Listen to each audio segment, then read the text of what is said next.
আসসালামু আলাইকুম, শাহর হাসান আপনাকে আজকে ভিডিওতে স্বাগত জানাচ্ছি। আজকে 4 মে 2024। আজকে যেহেতু শনিবার মার্কেট বন্ধ, তো সুতরাং আজকে আমি কয়েকটি গুরুত্বপূর্ণ নিউজ আপনার সাথে শেয়ার করব।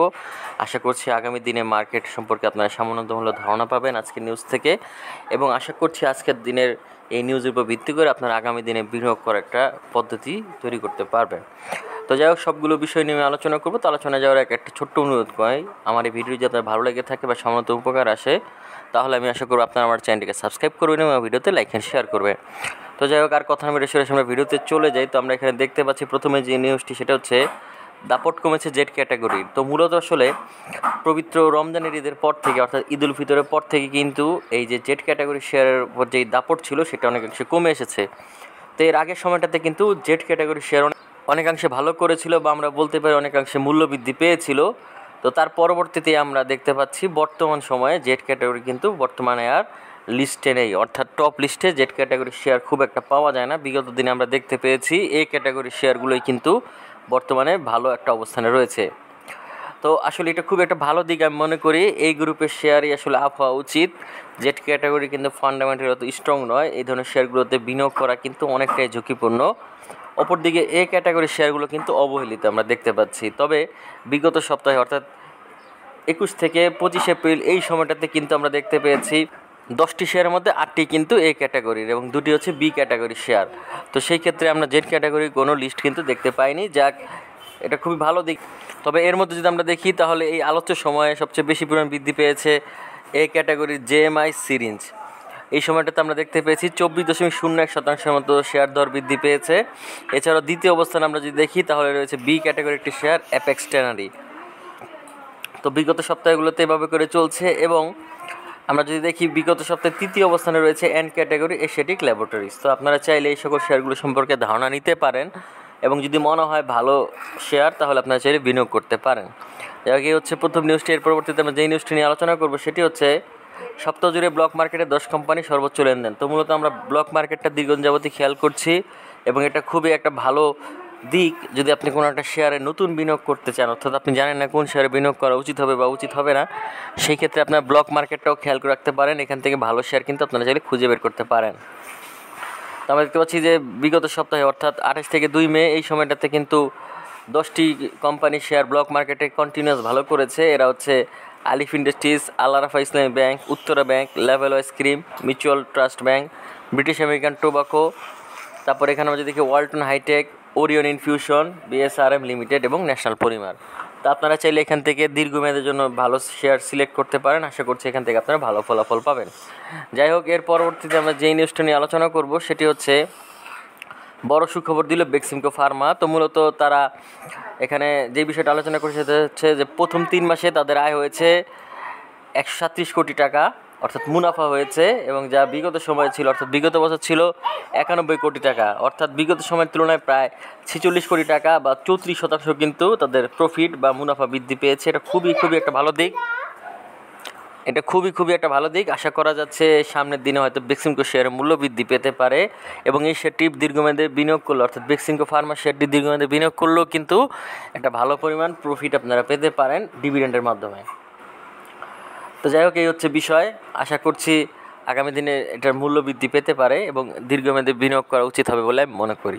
যাই হোক, এর পরবর্তীতে আমরা যেই নিউজটা নিয়ে আলোচনা করব, সেটি হচ্ছে প্যারামাউন্টের অঙ্গ প্রতিষ্ঠানকে ঋণ দেবে এডিবি ও জাইকা। তো মূলত এডিবি এবং জাইকা হচ্ছে দুটি আন্তর্জাতিক সংস্থা, এবং সাধারণত এই সংস্থাগুলো সরকার ছাড়া আর কারোর সাথে তেমন একটা আর্থিক লেনদেন করে না। তবে এই ক্ষেত্রে আমরা দেখতে পাচ্ছি প্যারামাউন্ট টেক্সটাইল ব্যতিক্রম। তাদের একটি অঙ্গ প্রতিষ্ঠান আমরা যদি একটু খেয়াল করি, তার নাম হচ্ছে ডাইনামিক সান এনার্জি প্রাইভেট লিমিটেড।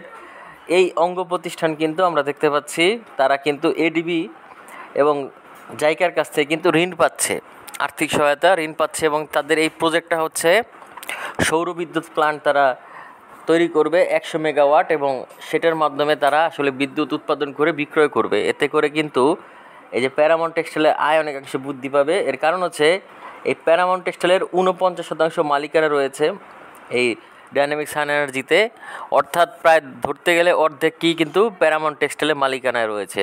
তো সুতরাং প্যারামাউন্ট টেক্সটাইল ভালো করবে যদি এই কোম্পানিটি যদি ভালো পারফর্ম করতে পারে। তো সেই ক্ষেত্রে প্যারামাউন্ট টেক্সটাইলের কিন্তু প্রফিট অনেক বৃদ্ধি পেতে পারে এবং প্রফিট বৃদ্ধি পেলে কিন্তু তারা ভালো পরিমাণ ডিভিডেন্ডও ঘোষণা করতে পারবে বলে আমি মনে করি। তো যাই হোক, এই হচ্ছে বিষয়। এর পরবর্তীতে আমরা যেই নিউজটি নিয়ে আলোচনা করব সেটি হচ্ছে সপ্তাহ জুড়ে উভয় বাজারে 7 কোম্পানির দাপট। তো মূলত এই যে বিগত সপ্তাহ যেটা গেল, এর মধ্যে 7টি কোম্পানি উভয় শেয়ার মার্কেটে অর্থাৎ ঢাকা স্টক এক্সচেঞ্জ এবং চিটাগাং স্টক এক্সচেঞ্জে ভালো পরিমাণে বৃদ্ধি পেয়েছে মূল্য। তো আমরা একটু দেখে নিই সেই 7টি কোম্পানি কারা। তার হচ্ছে জেএমআই সিরিঞ্জ, এসএটিক laboratory, Sonargaon textile, Wimax electrode, Maxons spinning, ফারিস্ট নিটিং এবং অলটেক ইন্ডাস্ট্রিজ লিমিটেড। তো এই কোম্পানিগুলো কিন্তু বিগত সপ্তাহে ভালো করেছে, ভালো পরিমাণে মূল্য বৃদ্ধি পেয়েছে। আশা করা যাচ্ছে সামনের দিনগুলোতে হয়তো ভালো থাকবে। এখন দেখা যাক আসলে কি হয়, আমাদের অপেক্ষা করে দেখা উচিত যে দীর্ঘমেয়াদে কোন শেয়ারগুলো পারফর্ম করছে।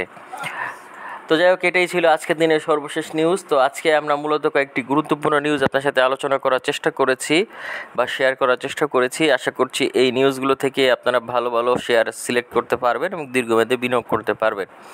তবে একটা বিষয় হচ্ছে, শেয়ার মার্কেট কিন্তু একটা ভঙ্গুর মার্কেটের অবস্থায় রয়েছে, অর্থাৎ দৈন্যদশায় রয়েছে। এখান থেকে কিন্তু আরও পতন ঘটতে পারে এবং এই পতন ঘটাটা কিন্তু আসলে বলতে পারি যে আমরা মার্কেটে একটা দীর্ঘ কারেকশন, এবং এই কারেকশনটা কতদিন পর্যন্ত চলে কেউ বলতে পারে না।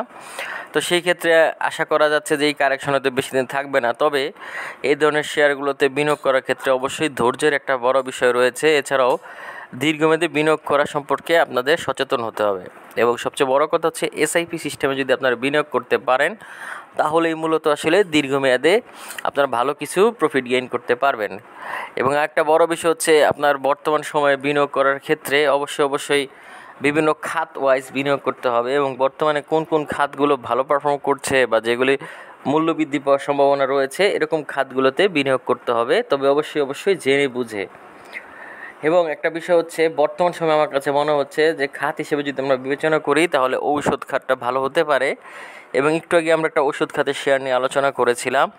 তো আপনারা চাইলে সেই শেয়ারটি সম্পর্কেও দীর্ঘমেয়াদে বিবেচনা করা যেতে পারে। এবং একটা বড় বিষয় হচ্ছে, অবশ্যই শেয়ার মার্কেটে বিনিয়োগ করার ক্ষেত্রে ধার নিয়ে বা লোন নিয়ে কিন্তু ব্যবসা করা উচিত নয়। আর শেয়ার মার্কেটকে একমাত্র আয়ের উৎস করা উচিত নয়, কারণ শেয়ার মার্কেট থেকে আপনি যে প্রায় প্রতিদিনই টাকা উত্তোলন করতে পারবেন বিষয়টা এরকম নয়, বা প্রফিট যে গেইন করতে পারবেন সেটাও বিষয় নয়। তো সুতরাং শেয়ার মার্কেট থেকে যদি আপনারা নিয়মিত টাকা আয় করার মতো করবেন চিন্তা করেন তাহলে সেই ক্ষেত্রে কিন্তু এটা কখনোই পসিবল নয়। অবশ্যই আপনাকে শেয়ার মার্কেটে আপনার কাছে থাকা অলস টাকায় বিনিয়োগ করতে পারেন এবং দীর্ঘমেয়াদী বিনিয়োগ করার মাধ্যমে কিন্তু ভালো পরিমাণ প্রফিট টেক করতে পারেন। তো যাই হোক, আশা করছি বিষয়গুলো আপনারা বুঝতে পেরেছেন। তো বিনিয়োগ ক্ষেত্রে সবসময় আমাদেরকে টেকনিক্যাল হতে হয়, আবেগ দিয়ে আসলে বিনিয়োগ সম্ভব নয়। তো যাই হোক, এই পর্যন্তই ছিল আজকের এই ভিডিও। আশা করছি এই ভিডিওগুলো আপনাদের ভালো লেগেছে, অর্থাৎ নিউজগুলো আপনাদের ভালো লেগেছে। যদি ভালো লেগে থাকে বা সমতম উপকার আসে তাহলে আমি আশা করি আপনারা আমার চ্যানেলটিকে সাবস্ক্রাইব করবেন এবং ভিডিওতে লাইক অ্যান্ড শেয়ার করবেন। তো যাই হোক, আর বেশি একটা কথা বলুন, আজকে এখানে বিদায় নিচ্ছি। আগামীতে দেখা হবে নতুন কোনো ভিডিও নিয়ে। সে পর্যন্ত আল্লাহ হাফিজ, আসসালামু আলাইকুম।